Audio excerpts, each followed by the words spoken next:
என்ன பாய் இப்ப வந்து குரான் கொடுத்துட்டு இருக்கீங்க, எல்லாம் இந்துக்கள் தானே, எங்கேயாவது குரான் கொடுத்துட்டு இருக்கீங்க, சரி பரவாயில்ல எனக்கு ஒரு குரானை கொடுங்க, அந்த குல்லாவை கொடுங்க நான் மாட்டிக்கிறேன் அப்படின்னு குல்லாவை மாட்டிக்கிட்டு இவங்க என்ன செய்யறாங்க, இந்த மதுரை திருப்பரங்குன்றத்தில் என்ன சொல்றாங்கன்னா, அயோத்தியை வந்து இந்துக்கள் வந்து எப்படி வந்து அந்த பாபர் மசூதியை வந்து ஆக்கிரமிப்பாளன் பாபர் மசூதியை அகற்றிட்டு ராமர் கோயில கொண்டு வந்தாங்களோ, அதே போல இப்ப தமிழக களம் வந்து நமக்கு சாதகமா இருக்கு, திராவிட ஆட்சி நமக்கு ரொம்ப சப்போர்ட்டா இருக்காங்க. அதனால வந்து ஆண்மை உள்ள ஒவ்வொரு இந்துவும் சிந்திக்க வேண்டிய தருணம் இது. ஒரு அப்பனுக்கு பிறந்த தமிழம் பூரா சிந்திக்க வேண்டிய தருணம் இது. ஏன்னா நம்முடைய தமிழருடைய கடவுள், தமிழ் கடவுள் தான் முருகர். அந்த முருகரோட மலையை ஒருத்த வந்து கொள்ளையடிக்க வர்றான், அந்த முருகரோட மலையை வந்து அசிங்கப்படுத்த வர்றான், அந்த முருகரோட மலையை இழிவுபடுத்த வர்றான்னா ஒரு அப்பனுக்கு பிறந்த தமிழனுக்கு பூரா ரத்தம் துடிக்கணும். மாநிலத்துல இருந்த அந்த போதை கடத்தல் மன்னன், மெத்தமெட்டின் போதை கடத்தல் மன்னன், அவனை கைது பண்ணது என்னையே தான் வந்து கண்டுச்சு, தமிழக காவல்துறை கைது பண்ணல. அப்ப அவன் தேச பாதுகாப்பு தேச விரோதத்துக்கு ஈடுபடலன்னு அர்த்தமா? அதாவது கருணாநிதி முதலம் சொல்ல சொன்னாரு, சிறுபான்மையினர் அள வேண்டாம், சினிங்கினாலே போதும், நான் ஓடோடி வந்து உதவுவேன் அப்படின்னு சொன்னாரு. இப்ப பாத்தீங்கன்னா எஸ்டிபிஐ கட்சி வந்து தேர்தல் ஜனநாயக ரீதியா தேர்தலை சந்திக்கிற கட்சி, ஆனா அதை வந்து நீங்க தடை பண்ணணும்னு சொல்றீங்களா, அதுக்கான காரணம் என்ன சார்? அந்த எஸ்டிபிஐ கட்சி அப்படின்னு பாத்தீங்கன்னா இந்தியா முழுவதும் தடை செய்யப்பட்ட, ஏற்கனவே சொன்னேன், பயங்கரவாத அமைப்பு. நம்ம கேரளாவில வந்து கேரள முதலமைச்சர் பினராயி விஜயன் சொல்றாரு, எங்க மாநிலத்துல நடந்த மத படுகொலைகளுக்கு பெரும்பாலான காரணம் இந்த பாப்புலர் ஃப்ரண்ட் ஆஃப் இந்தியா தான் அப்படின்னு சொல்லிட்டு. அங்க வந்து ஒரு ஆசிரியர் கையே வெட்டினதுதான் இந்த பாப்புலர் ஃப்ரண்ட் ஆஃப் இந்தியா. தமிழ்நாட்டுல நம்ம இது பாட்டாளி மக்கள் கட்சி நகர செயலாளர் ஒருத்தர் இருந்தாரு, சிவகங்கை பக்கத்துல திருப்போணத்துல ராமலிங்கம் அப்படின்னு சொல்லிட்டு. அவர் என்ன செய்யறாரு, அவர் வந்து பாத்திரங்களை வந்து சமையல் பாத்திரங்களையும் அந்த சாமியான பந்தலையும் வாடகைக்கு விடுறவர். அவர் என்ன செய்யறாரு, அந்த வாடகைக்கு வர்றதுக்காண்டி அவர் வந்து ஆள் வேலைக்காண்டி தேடி இந்த பட்டியலின சமுதாய மக்கள் இருக்கிற இடத்துக்கு வேலைக்கு ஆள் கூப்பிட போறாரு. கூப்பிட போகும்போது அங்க என்ன செய்யறாங்க, ஒரு 3 முஸ்லீம் இருந்துட்டு வீடு வீடா குரான் கொடுத்துட்டு இருக்காங்க. அப்ப அவர் இதை பார்த்துட்டு கேட்கிறாரு, என்ன பாய் இப்ப வந்து குரான் கொடுத்துட்டு இருக்கீங்க, எல்லாம் இந்துக்கள் தானே, எங்கேயாவது குரான் கொடுத்துட்டு இருக்கீங்க, சரி பரவாயில்ல எனக்கு ஒரு குரானை கொடுங்க, அந்த குல்லாவை கொடுங்க நான் மாட்டிக்கிறேன் அப்படின்னு குல்லாவை மாட்டிக்கிட்டு அவங்க வீட்டுக்குள்ள போய் திருநர் எடுத்துட்டு வர. நல்லா கவனிங்க, அவங்க வீட்டுக்குள்ள இவர் போய் திருநர் எடுத்துட்டு, அவங்க போய் திருநர் எடுத்துருவான்னு சொல்லல. அப்ப எந்த அளவுக்கு அவங்களோட அந்த பட்டியல் சம்பந்த மக்களோட இவங்க வந்து ஒருங்கிணைந்திருக்கான்னு பாத்தீங்கன்னா, உள்ள போயிட்டு திருநரை எடுத்துட்டு வந்து அந்த குரான் கொடுத்த நெத்தியில பூசி விடுறாரு. உங்க குரானை கூட நான் வாங்கிக்கிறேன், உங்க குல்லாவை கூட நான் போட்டுக்கிறேன், குல்லாவை போட்டுட்டு குரானை வாங்கிட்டு நெத்தியில திருநர் பூசி விடுறாரு. பூசி காலைல ஒரு 11 மணிக்கு நடக்குதுன்னா இரவு 12 மணிக்கு அந்த முஸ்லிம் இந்த பாப்புலர் ஃப்ரண்ட் ஆஃப் இந்தியா அமைப்பை சேர்ந்தவங்க அவரோட 12வது படிக்கிற பையன் முன்னாடி அவங்க அப்பா வந்து படுகொலை பண்ணாங்க, பயங்கரமா வெட்டி கண்டந்தட்டமா வெட்டி போட்டாங்க. இந்த செய்தது யாருன்னா பாப்புலர் ஃப்ரண்ட் ஆஃப் இந்தியா.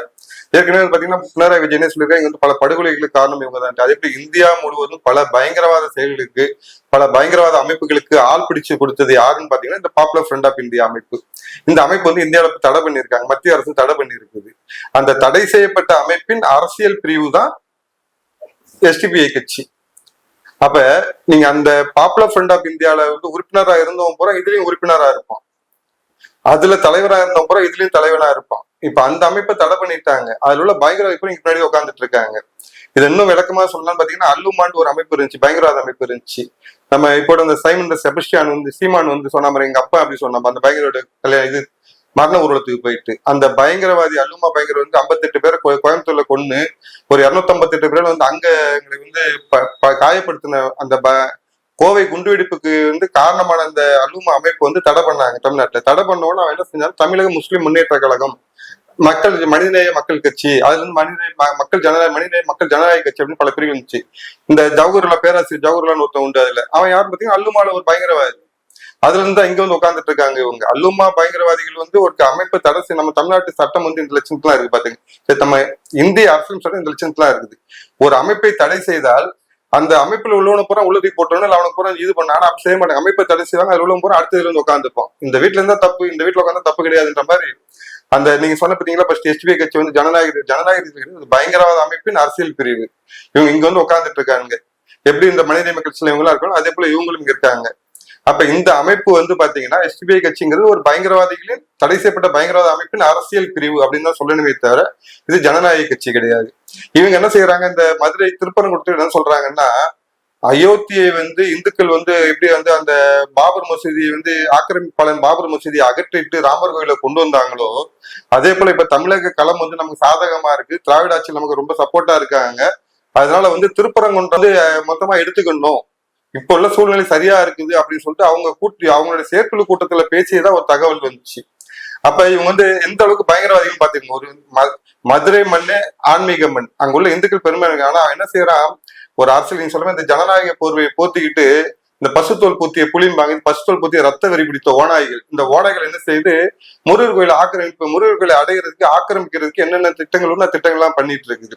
இதுக்கு துணை போறதுதான் இப்ப இந்த அதிமுக கட்சி அவங்க கூட சேர்ந்து ஒரு மேடை கூட கூட்டணி வச்சிருந்தாங்க, பொதுக்கூட்டம் மேடை கூட போட்டாங்க. அப்ப நாம் ஏற்கனவே சொன்ன மாதிரி ஆண்மை உள்ள ஒவ்வொரு இந்துவும் சிந்திக்க வேண்டிய தருணம் இது.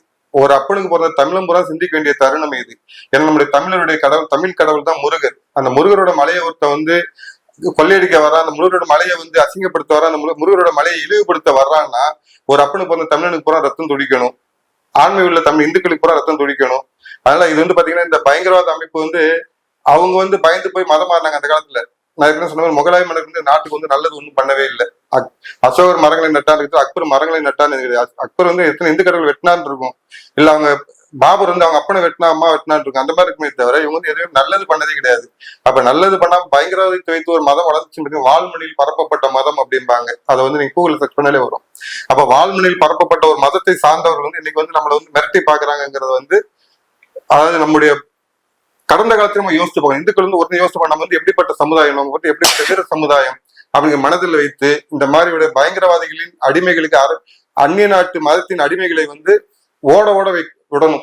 அதுதான் வந்து இப்ப ஏற்கனவே எங்க தலைவர் மாநிலத்தில் கடைசி கூப்பிட்டு இருக்காரு, திருப்பரங்குன்றம் பிப்ரவரி 4ஆம் தேதி வாங்கிட்டு அனைத்து இந்துக்களும் கலந்துக்கணும். அனைத்து இந்துக்கள் அங்க கலந்துக்கிறவங்க பூரா நான் ஏற்கனவே சொன்ன ஆண்மையில இந்துக்கள் கலந்துப்பாங்க, ஒரு அப்பனுக்கு வந்து தமிழர்கள் இருந்து கலந்துப்பாங்க.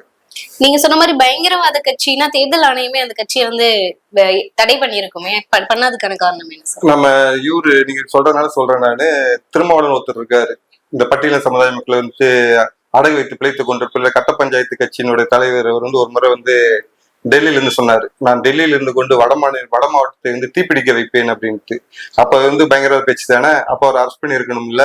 இது ஏன் சொல்றேன்னா, இந்த மாதிரி பேசிக்கிட்டு வந்து அரசியல் போர்வையில் நுழைஞ்சிட்டு இந்த மாதிரி ஓநாய்கள் வந்து அவங்களுக்கு அந்த ரத்த வெறி பிடித்த ஓனைகள் அப்படி அலைஞ்சிட்டே தான் இருக்குது. அதை கட்டுப்படுத்த முடியல. ஏன்னா இவங்க வந்து ஓட்டு, இப்ப அவனுக்கு தொட்டா ஓட்டு விழாது, முஸ்லீமோட ஓட்டு விழாது.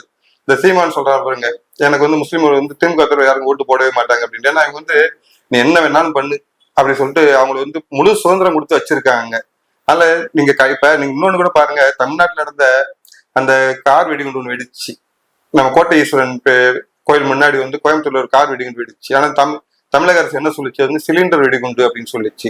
அங்க வெடிச்சது கார் வெடிகுண்டு, உள்ள சுத்தி அந்த ஜென்ரேட்டர் குச்சிகள் கிடந்துச்சு, பால்ஸ் எல்லாம் கிடந்துச்சு. ஆனா இந்த திமுக அரசு என்ன சொல்லிச்சு, இது வந்து சிலிண்டர் வெடிச்சு அப்படின்னு சொல்லிட்டு. அப்புறம் என்ஐஏ தான் உள்ள வந்துட்டு இல்ல சிலிண்டர் கார் குண்டு வெடிப்புன்ட்டு. இன்னைக்கு பாருங்க, நீங்க அந்த இவன் ஜாபர் சாதிக் திமுகவின் மாநிலத்துல இருந்த அந்த போதை கடத்தல் மன்னன், மெத்தமெட்டன் போதை கடத்தல் மன்னன், அவனை கைது பண்ணது என்ஐஏ தான் வந்து கைது, தமிழக காவல்துறை கைது பண்ணல. அப்ப அவன் தேச விரோதத்தை ஈடுபடலன்னு அர்த்தமா? அதுல இப்ப இங்க வந்து ஒரு பேராசிரியர் 2 3 பேர் ஆசிரியர்லாம் சேர்ந்து ஒரு தனி அமைப்பு நடத்தி ISIS கால் சேர்த்துட்டு இருக்காங்க அப்படின்னு சொல்லிட்டு புகார் வந்துச்சு. அது பண்ணது வந்து கைது பண்ணது பாத்தீங்கன்னா என்ஐஏ தான் வந்து கேட்டாரு, மத்திய தேசிய புலனாய்வு முகமை தான் வந்து கைது பண்ணிச்சே தவிர தமிழக காவல்துறை கைது பண்ணவே இல்லை. இங்க இப்ப அதே போல இந்த ஹவாலா மோசடி ஆகட்டும், இந்த போதைப் பொருட்கள் பெரிய அளவில் போதைப் பொருட்களை பிடிப்பதாகட்டும், எல்லாமே வந்து தமிழக காவல்துறை பிடிச்சதா இதே கிடையாது. ஆனா இங்க உள்ள பிடிக்கிறது யாரும் தேசிய புலனாய்வு முகமை தான் பிடிக்குது. அப்ப நீங்க சொல்றது அப்ப இங்க தப்பே நடக்கும்னு சொல்ல முடியாது. தமிழக அரசு, திராவிட முன்னேற்ற கழக அரசு, அவருடைய காவல்துறைக்கு வந்து தப்பா தெரியாது. முஸ்லீம் எது பண்ணாலும் சரி, அதாவது கருணாநிதி முதலம் சொல்லணும் சொன்னாரு, சிறுபான்மையினர் அள வேண்டாம், சினிங்கினாலே போதும், நான் ஓடோடி வந்து உதவுவேன் அப்படின்னு சொன்னாரு. அந்த கர்மம் இன்னைக்கு வரைக்கும் தொடர்ந்துட்டு இருக்கு. அவன் எவ்வளவு பெரிய பயங்கரவாத செயல் பண்ணாலும் அவன் சின்னுங்கன்னா போதும் உடனே போய் ஒப்பாரி வைக்கிறது இவங்க காத்துட்டு இருக்காங்க. ஆனா நம்மளோட இந்துக்கள் வந்து பாத்தீங்கன்னா மேற்கு வங்காளத்திலயும் சரி, மேற்கு வங்காளத்துல ஒரு இந்துக்கள் போய் இது பண்ண வெட்டி படுகொலை பண்ணாங்க. வங்காளதேசம் இந்துக்கள் வந்து இன்னைக்கு வரைக்கும் வெட்டி கொண்டுட்டு இருக்காங்க. இந்து பெண்களை கற்பழிச்சிட்டு இருக்காங்க. அது தட்டி கேட்க யாரும் வரமாட்டோம். தட்டி கேட்க அனுமதி கேட்டு ஆர்ப்பாட்டம் பண்ண போட அனுமதி கிடையாது. இந்துக்கு முன்னாடி அனுமதி கிடையாது.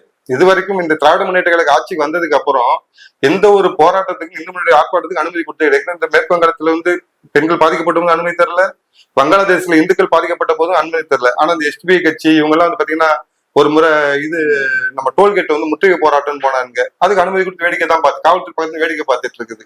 அதான் என்ன சொன்னா ஏற்கனவே இந்த கருணாநிதி வந்து எப்படி சொன்னா, சிறுபான்மை அள வேண்டாம், சினிங்கினால் போதும், சிறுபான்மை என்ன பண்ணாலும் சரி இவங்க வந்து மொத்தமா போய் பாதுகாப்பு கொடுத்து தயாரா இருக்காங்க. அதனால இவங்களுடைய பேச்சுக்களோ செயல்களோ வந்து தேச விரோதம் இல்லை அப்படின்னு தான் இவங்க சொல்லுவாங்க.